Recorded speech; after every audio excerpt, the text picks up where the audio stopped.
A granulometria da mistura final para a produção da telha de concreto é um fator importantíssimo para você obter o consumo de cimento adequado, né?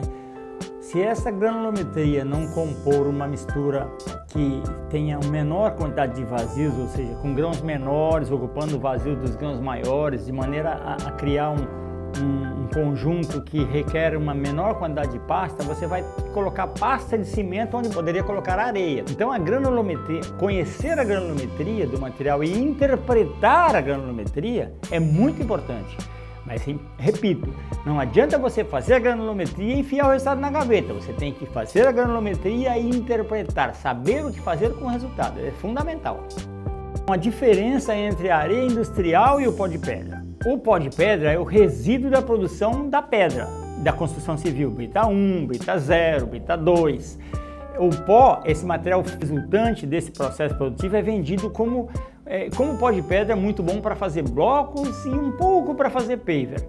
Mas tem muita gente vendendo o pó de pedra como se fosse uma areia industrial, também conhecida como areia artificial. Artificial não é porque ela é industrializada. Mas o pó de pedra, ele não tem as características da areia industrial. A areia industrial é o pó de pedra beneficiado, tirado do pulverulento e encaixado na granulometria da NBR 7211.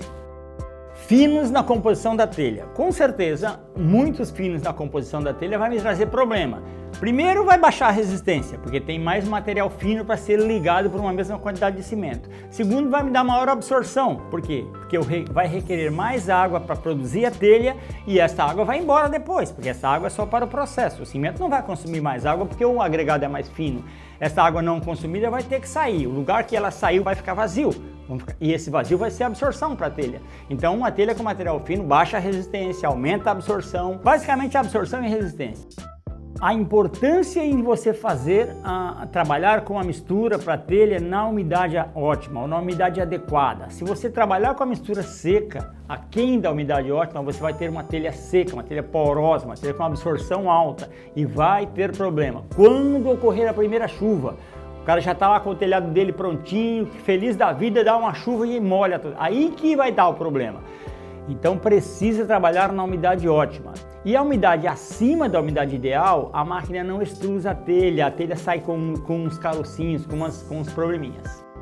Eu devo usar aditivo para fabricar telha? Claro, precisa utilizar.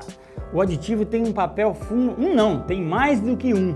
Mas o aditivo da telha em particular tem duas grandes atuações na telha. A primeira é que ele facilita a extrusão, ele facilita o manuseio da mistura, porque ele faz um papel da água sem necessariamente ser água, ele plastifica a mistura.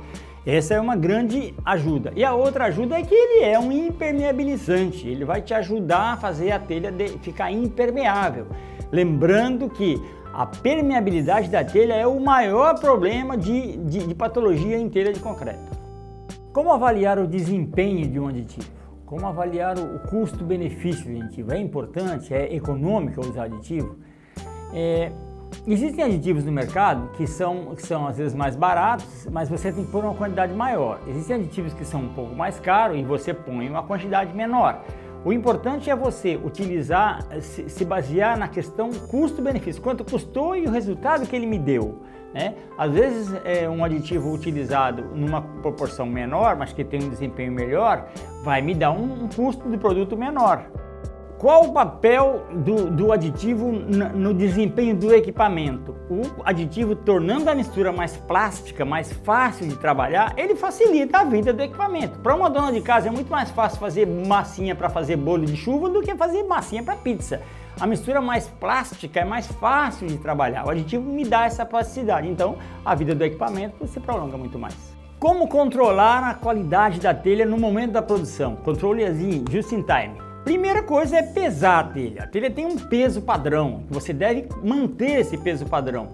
Primeira coisa, se você fizer uma telha mais leve, pesou a telha e ficou mais leve, é porque ela ficou mais seca, a mistura ficou mais seca, desde que seja a mesma espessura. O segundo controle é medir a espessura da telha. Você tem que ter para o peso padrão a mesma espessura, porque se aumentar a espessura vai aumentar o peso.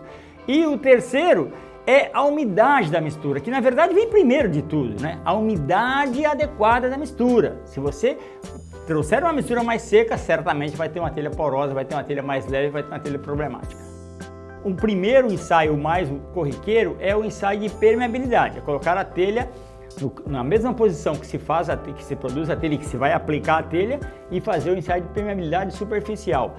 Não deve atravessar a água. E existe um ensaio secundário, que é um pouco mais problemático, mas é muito mais eficiente, que é o do telhado, mini telhado. Faz um mini telhadinho, pega uma telha de cada hora da produção, ou de cada meia hora, faz um telhadinho e deixa a água, um chuveirinho lá 24 horas. Se houver um vazamento de alguma telha, você tem uma rastreabilidade, qual é o número da telha, qual o horário que ela foi produzida, você consegue reproduzir o problema lá no lote. Segundo controle é a resistência à flexão, a telha é rompida por flexão, romper por flexão e ver se atendeu um pré-requisito, não é a resistência da telha ainda, porque a resistência é lá no final, mas você já deve ter um comparativo, se ela com um dia tem que dar tanto para dar tanto no final, que tem um resultado já prévio. Algumas pessoas me perguntam, Dário, o que são aquelas manchas brancas que aparecem no meu telhado? Ou às vezes também no bloco, nem em outros produtos. Isso chama-se eflorescência. Aquilo é nada menos que todo cimento, o processo de reação do cimento libera um negócio chamado óxido de cálcio. Esse óxido de cálcio fica dentro do concreto. Quando chove ou por algum processo molha a telha, a água vai lá e carrega esse óxido de cálcio para a superfície em forma de hidróxido de cálcio. Na superfície, a água vai embora, deixa de ser hidróxido, volta a ser óxido e imediatamente entra em contato com o CO2. Como solucionar o problema da eflorescência? Primeiro, se há eflorescência, é porque houve um carreamento do óxido para a superfície. Se houve esse carreamento, é porque a água foi lá buscar. Se a água foi lá buscar, é porque você deixou a telha porosa. É só fechar a telha com um bom aditivo que a água não vai lá buscar o óxido.